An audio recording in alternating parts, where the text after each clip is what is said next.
بسم اللہ الرحمن الرحیم۔ السلام علیکم ورحمۃ اللہ وبرکاتہ۔ سعودی عربیہ کی تازہ ترین اپڈیٹ کے ساتھ عبدالستار خان لغاری آپ کی خدمت میں حاضر۔ فرن کارا میرے چینل میں نئے ہیں تو پلیز چینل کو سبسکرائب کر دیں۔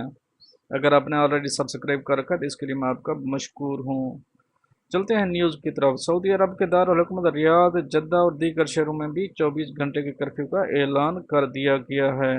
سعودی وزارت داخلہ نے مقامی شہریوں اور مقیم غیر ملکیوں کی صحت و سلامتی کو یقینی بنانے کے لیے حفاظتی تدابیر کا دائرہ اور معیار بلند کرنے کا فیصلہ کیا ہے۔ صحت حکام کی سفارش پر جدہ، ریاض، تبوک، دمام، زہران، حفوف اور طائف میں کرفیو 24 گھنٹے کر دیا گیا ہے۔ سعودی خبرساں ادارے ایس پی اے کے مطابق وزارت داخلہ نے 3 بڑے نئے فیصلے کیے ہیں۔ ریاض، دمام، زہران اور حفوف میں کرفیو 24 گھنٹے کر دیا گیا۔ علاوہ ازیں جدہ، طائف، القطیف اور الخبر کمشنریوں میں بھی کرفیو کا دورانیہ بڑھا کر 24 گھنٹے کر دیا گیا۔ ان شہروں میں آمد و رفت بھی مستقل بنیادوں پر منع کر دی گئی۔ عمل درآمد پیر سے شروع کر دیا گیا۔ کرفیو تا اطلاع ثانی 24 گھنٹے جاری رہے گا۔ تاہم 24 گھنٹے کے کرفیو سے سرکاری اور نجی سیکٹر کے اہم شعبوں کے ملازمین مستثنیٰ ہوں گے۔ ایسے کارکن جنہیں کرفیو کے دوران ڈیوٹی جاری رکھنا ضروری ہوگی وہ شاہی فرمان کے مطابق اس پابندی سے مستثنیٰ ہوں گے۔ دوسرا فیصلہ یہ کیا گیا کہ 24 گھنٹے کے کرفیو کے دوران مذکورہ شہروں اور کمشنریوں میں آباد سعودی اور مقیم غیر ملکیوں کو انتہائی ضروری کام انجام دینے کے لیے گھروں سے نکلنے کی اجازت دی جائے گی۔ مثال کے طور پر علاج، معالجے اور کھانے پینے کی اشیاء حاصل کرنے کے لیے محلے کے لوگ اپنے محلے کے دائرے میں گھروں سے صبح 6 بجے سے لے کر سپہر 3 بجے تک نکل سکیں گے۔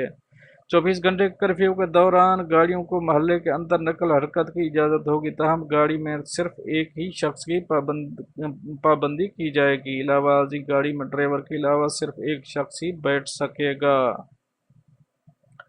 تیسرا فیصلہ یہ کیا گیا کہ فارمیسیوں، صحت اداروں، کھانے پینے کی اشیاء فروخت کرنے والی دکانوں، پیٹرول اسٹیشنوں، گیس سلنڈر کے مراکز کے علاوہ کسی بھی کاروباری سرگرمی کی اجازت نہیں ہوگی۔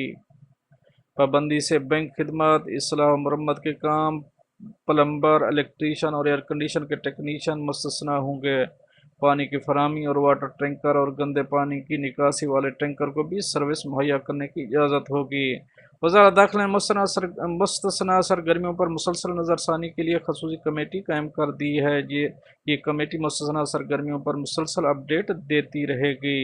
وزارت داخلہ نے تمام سعودیوں، شہریوں اور غیر ملکیوں سے اپیل کی ہے کہ انتہائی ضرورت کے تحت صرف بالغ افراد ہی گھروں سے باہر نکل سکتے ہیں۔ بچوں کو نکلنے کی اجازت نہیں ہوگی۔ سمارٹ اپلیکیشن کے ذریعے ہوم ڈیلیوری کی سہولت سے فائدہ اٹھایا جائے۔ اگر کسی کو کھانے پینے کی اشیاء یا ادویات درکار ہوں تو وہ سمارٹ اپلیکیشن کے ذریعے سب کچھ حاصل کر سکتا ہے۔ فرینڈ، یہ تو تھی ایک اپڈیٹ جو آپ دوستوں سے شیئر کریے۔ ملتے ہیں نیکسٹ اپڈیٹ کے ساتھ، تب تک کے لیے آپ کے بھائی آپ سے چاہے